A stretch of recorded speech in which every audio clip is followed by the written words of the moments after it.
Bonjour à tous, j'espère que vous allez excellemment bien. Aujourd'hui on se retrouve pour faire le débrief de la 5e étape du Tour de Catalogne. N'hésitez pas à vous abonner à la chaîne, à réagir dans les commentaires, à mettre un pouce bleu, à partager la vidéo sur les réseaux sociaux. Dans les commentaires vous pouvez me dire si vous avez aimé, pas aimé cette épreuve, si vous avez trouvé que c'était fantastique ou pas. N'hésitez pas à vous abonner à la chaîne, c'était très important. Et puis n'hésitez pas à partager la vidéo sur les réseaux sociaux auprès de vos proches. Ça sera un débrief express. Pourquoi débrief express? Voilà. C'est-à-dire, ceux qui ont vu la course, Eurosport a décidé de mettre en place une petite nouveauté avec un multiplex. Bon,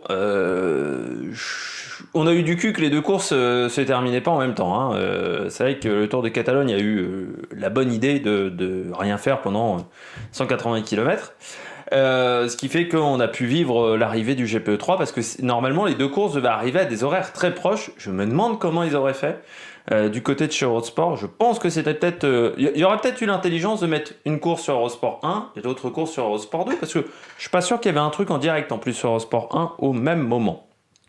On va faire donc un débrief express, traduction, c'est la première fois de l'année, c'est la première fois même sur la chaîne que je fais ça, c'est-à-dire qu'il n'y aura pas d'habillage, on va mettre que les maillots à la suite et voilà, on va juste tout enchaîner, essayer que ça fasse 10 minutes, un quart d'heure, vraiment très vite parce que j'ai pas grand chose à dire sur cette épreuve et j'ai envie de citer un grand auteur pour commencer cette vidéo. J'ai envie de dire je vais vite, je m'entraîne à ne pas perdre une seconde, je vais vite, mais je freine quand je vois que tout tombe. C'est peut-être ce qu'aurait dû faire Ilan Van Wilder. Voilà, toujours citer les grands auteurs. Alors je ne sais plus qui disait ça, si c'est Laurie Pester ou Laurie Delestal, c'est vrai que souvent on les confond. Mais il y en a quand même une qui est plus compétente que les deux. Que l'autre, que les deux. Ça ne veut plus rien dire en français. Je précise, c'est une blague, hein. Je sais bien que c'est Laurie Pester, parce que bon, pour pas avoir de problème non plus après derrière. Voilà. Et ben on commence tout de suite avec le bilan des Bleus. Du côté du bilan des Bleus, j'ai mis en plus Dorian Godon. Pourquoi 3e place aujourd'hui, Dorian Godon? C'est un pilote c'est un coureur qui a une bonne pointe de vitesse, Dorian Godon, qui est peut-être pas suffisamment bien utilisé du côté de AG2R, parce que c'est pas le coureur forcément qu'on voit le plus. Alors Dorian Godon, pendant des années, il était cantonné aux épreuves de la Coupe de France, hein. On le voyait rarement en dehors de ces épreuves-là. C'est quand même un mec qui a fini sur le podium derrière Warren Barguil sur les championnats de France. Et oui. Et c'est un coureur qui a une bonne pointe de vitesse, qui passe plutôt bien les bosses. Là aujourd'hui, il y avait 2500 mètres de dénivelé positif. Et puis comme on a eu un sprint très particulier, parce que donc, comme je vous ai dit, non-course pendant 180 bornes, sur les 20 derniers kilomètres, il y avait un sprint bonification qui a été très disputé entre Almeida et Quintana, c'est Almeida qui a gagné entre les deux. Et ensuite, on a eu énormément d'attaques parce que Bike Exchange n'avait plus assez de monde pour contrôler. Et que du côté d'Arkea, on contrôlait pour Quintana, enfin on essayait de protéger un petit peu Quintana, qu'on ne pouvait pas rouler non plus. Bahreïn, j'ai pas l'impression qu'on misait tant que ça sur une arrivée, sur une victoire de Phil Boaus. Enfin on n'a pas mis toute l'énergie possible, j'ai l'impression, autour de Phil Boaus. De toute manière, enfin si, il fait deuxième, mais bon, au niveau de l'entourage de l'équipe, je suis pas sûr qu'on ait été totalement au point à ce niveau-là. Donc ce qui fait que pendant entre 15 km de l'arrivée et je dirais 5-6, ça arrêtait pas d'attaquer, notamment avec pas mal de leaders, Guillaume Martin, Hugh Carty aussi, Quintana, même un moment Rui Costa aussi. Donc ça attaquait pas mal. Ce qui fait qu'on a eu un sprint totalement désorganisé avec donc Dorian Godon qui a fait 3e, devant quand même un Guillaume Boivin, un Caden Gross, Martin Laas, également Hugo Stetter, mais qui s'est un peu arrêté, on en parlera tout à l'heure. Donc c'est plutôt une belle performance de la part de Dorian Godon, puis ça prouve que il est en capacité de faire des bons résultats. C'est peut-être même son premier podium sur une World Tour à Dorian Godon. Faudra regarder ça. J'ai oublié de regarder avant de démarrer la vidéo. Mais voilà, donc belle 3e place de la part de Dorian Godon. Je continue avec Guillaume Martin qui finit 10e. Qui a été actif sur cette course, Guillaume Martin. Donc ça, c'est très intéressant de la part du coureur français. Ça montre que les jambes sont plutôt bonnes. Je dirais que les jambes sont quand même meilleures qu'au mois de début mars sur Paris-Nice, où ça avait été un petit peu compliqué pour le français. Là, il a l'air d'avoir trouvé un petit peu des couleurs. Et puis une bonne course de la part de Guillaume, qui a fait vraiment une belle journée offensif. Puis derrière, il prend quand même la 10e place dans le sprint, on va dire, dans le premier des non-sprinters, devant Ayuso et notamment devant des mecs comme Wood Poels ou Prades ou Carapace. Donc voilà, belle course de la part du coureur français. On espère que voilà, dimanche c'est une épreuve qui peut lui convenir, hein. Dimanche, demain je sais pas trop. Ça peut être pas mal une échappée demain, mais dimanche ça peut lui convenir autour de Barcelone. Et puis lui il sera moins contrôlé que d'autres coureurs. Même s'il n'est qu'à 23 ou 26 secondes, je sais pas au général. Peut-être un peu plus maintenant avec les bonifications. Il est à 24 secondes. Donc voilà, il est tout proche aussi. Donc c'est un coureur sur lequel il faudra faire attention. Et puis du côté des moins, j'ai mis Arkea. Pourquoi Arkea? J'ai mis Quintana Hofstetter. Pour une raison extrêmement simple du côté de Quintana et Hofstetter. On s'est un peu chié dessus en termes de stratégie. C'est-à-dire que Quintana... Bah, je pense qu'il fallait tout faire pour éviter que Almeida prenne les points du sprint. Donc, il fallait pas seulement mettre Hofstetter, il fallait en mettre d'autres coureurs. Parce qu'on sait que Quintana est moins bon au sprint. Ou soit, il fallait parvenir sur les échappées. Il fallait tout faire pour laisser du champ à l'échappée. Ce qui pouvait être une autre stratégie. Tenter de ralentir au maximum le travail des équipes de sprinters. Ça n'a pas été le cas du côté d'Arkea, donc ce qui fait qu'on a Quintana qui perd les points parce qu'on avait repris l'échappée au moment du sprint intermédiaire.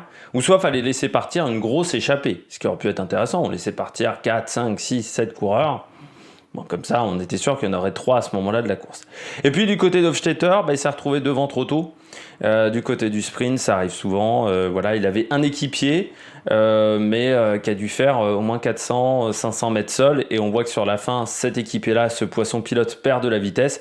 Et quand Hofstetter lance son sprint, il est déjà beaucoup plus long que Vermeulen, que Boivin, que Phil Bauhaus. Et forcément, il ne peut pas concurrencer ces coureurs-là parce qu'il part avec 5, 6, 7 km/h de moins que ces coureurs-là, tout simplement parce que son poisson pilote devant a perdu de la vitesse sur les 100 derniers mètres de son travail.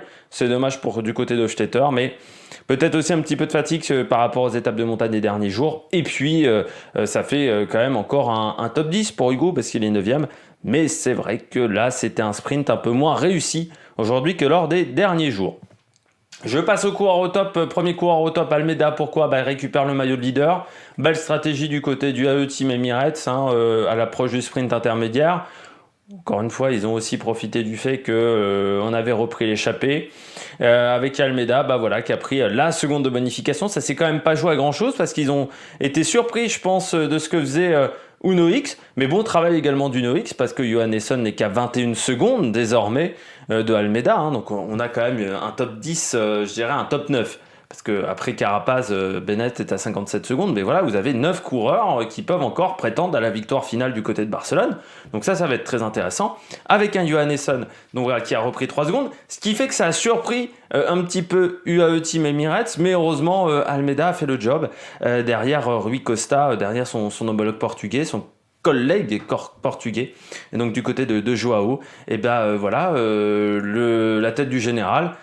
Il prend quand même un maillot de leader. Ça fait des points UCI, quand même. Alors, UAE n'est pas à ça près, très clairement. Mais hier, par exemple, Quintana, il a pris 8 points du côté de l'UCI.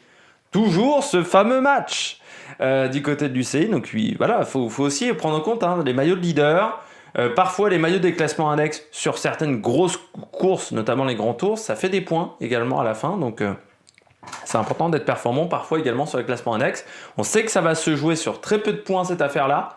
Donc, il faut en marquer le maximum et partout où c'est possible. Donc, du côté d'Almeida, le lead pour le général, c'est plutôt bien pour le coureur portugais. On continue après Joao Almeida avec Ethan Vernon. Vainqueur du jour, c'est bien parce que c'est vrai que la Quick Step a quand même un rendement un peu moins bon que les années précédentes. Et puis Ethan Vernon, très jeune coureur, première année chez les professionnels, 21 ans seulement, mais qui a déjà montré des belles choses. J'avais vu déjà la 4e place du côté de Perpignan, mais j'avais vu le sprint du côté de Jean-Pierre Montserrat, du Grand Prix Jean-Pierre Montserrat en Belgique, qui avait fait aussi une 5e place et un beau sprint du côté du coureur de Quick-Step l'année dernière.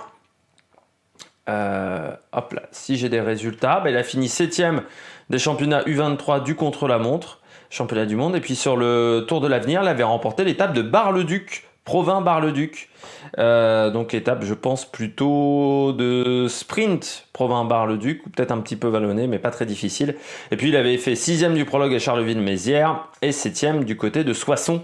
Et là, ça devait être un sprint du côté de Soissons. Donc, et puis 10e du Trophée Alcudia également. Voilà, des bons résultats déjà chez les jeunes.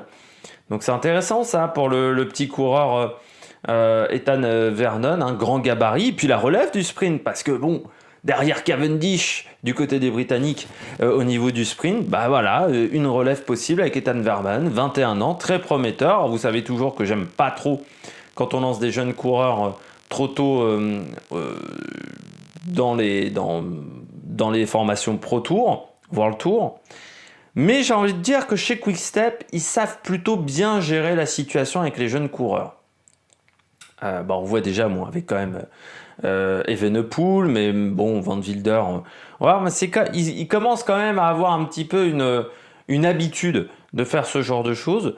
Donc, et puis les Britanniques, ils ont déjà eu Pidcock. Donc je pense qu'au niveau de la formation britannique, on les prépare également très bien à arriver jeunes en World Tour. Hugh Cartier aussi est arrivé assez jeune chez Carrara Rural, je crois, me rappeler à l'époque en 2e division, avec déjà beaucoup de travail. Et puis j'ai mis Caden Groves, en dernier. Pourquoi Caden Groves? Tout simplement parce que, vu comment il a emmené Caden Groves, c'est un miracle qu'il fasse 5e. Parce que je peux vous dire que le train de la Bike Exchange aujourd'hui, dans les 5 derniers kilomètres, c'est branle-balle combat, c'est panique à bord, c'est vraiment un sacré bordel dans le final, avec notamment un coureur qui, je sais pas trop s'il a eu un problème mécanique ou... parce qu'à un moment, il y a un coureur qui lève la main, donc on a l'impression que c'est problème mécanique, et puis après, il se retrouve quand même devant Caden Groves. Donc je sais pas trop ce qui s'est passé à ce moment-là, mais Caden Groves, oui, il est 15e aux 800 mètres. Quand tu es 15e aux 800 mètres, c'est pas l'idéal. Donc Caden Groves, sacrée performance. Du côté des flops, je vais aller rapidement. J'ai mis Martin Laas sur un sprint comme ça. Je pense que l'Estonien était capable de faire mieux, mais encore une fois, la Bora, pas incroyable. Alors, si t'enlèves la victoire de Vlasov en début de saison, du côté de Bora, c'est quand même... si t'enlèves Vlasov, Higuita, si t'enlèves les grimpeurs, je dirais qu'au niveau du sprint et des classiques, c'est quand même pas la folie. C'est vrai que Martin Laas, seulement 6e, alors que, encore une fois, Caden Groves est mal emmené. Je pense qu'il est un peu meilleur pour moi que Guillaume Boivin et que Dorian Godon. Donc je pense qu'il avait la capacité de finir 3e. Je pense pas de gagner, mais de finir 3e, je pense qu'il était en capacité de le faire. Et puis j'ai mis la Van Wilder. J'ai l'impression qu'il est tombé tout seul. C'est une chute à haute vitesse dans le dernier kilomètre et demi. Ça, je pense que ça va avoir des conséquences pour Van Wilder demain et après-demain. Alors, il était déjà pas extrêmement bien classé pour le moment, le coureur belge, parce qu'il était 16e à 1,08. Mais je pense que ça va avoir des conséquences, que c'est vraiment une très très grosse chute qu'a subi le coureur belge. Et c'est dommage parce que c'est une erreur un peu bête. J'ai l'impression qu'il était placé très haut dans le peloton, mais un peu seul. Peut-être. Alors, je pense qu'il faisait un peu de travail pour Vernon, le coureur le britannique, mais voilà, petite déception pour moi de ce côté-là. Et puis voilà, une chute, ça a toujours des conséquences. Donc, même s'il est reparti, il a mis déjà beaucoup de temps avant de se relever. Donc ça aura des conséquences, je pense, dans les jours à venir. On passe à l'étape de demain. Étape de demain entre Costa Dorada du côté de Salou et Costa Dorada Cambrils. Donc, je pense à un petit circuit autour de Costa Dorada en Espagne, avec une côte de première catégorie, mais qui sera au kilomètre 39, donc à 130 bornes de l'arrivée, le col de les Liebles Moussara. Vous savez toujours mon accent espagnol pourrave. 10 km 5 à 6% de Mayenne. On aura ensuite le col de Capafons à 100 bornes de l'arrivée. 4,3 km à 5,7%. Côte de deuxième catégorie. Un sprint intermédiaire après juste derrière. Ensuite, on redescend. Une dernière difficulté à 30 bornes de l'arrivée, c'est le col de la Texeta, 2 km 9 à 5,3% de moyenne, col de deuxième catégorie. Un sprint intermédiaire également dans le final du côté de Viaducte d'Almazos dans la descente. Il faudra voir si du côté de Arkea on ne décide pas de faire une offensive ou d'autres formations pour revenir encore dans le match.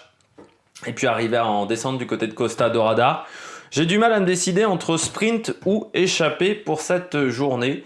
Moi, je tenterais bien le coup de l'échappée pour cette étape numéro 6. J'espère que vous avez aimé cette vidéo. Si vous avez aimé cette vidéo, n'hésitez pas à vous abonner à la chaîne, à réagir dans les commentaires, à mettre un pouce bleu. Et nous, on se retrouve pour de nouvelles aventures sur l'Amérique Production. Ciao, ciao!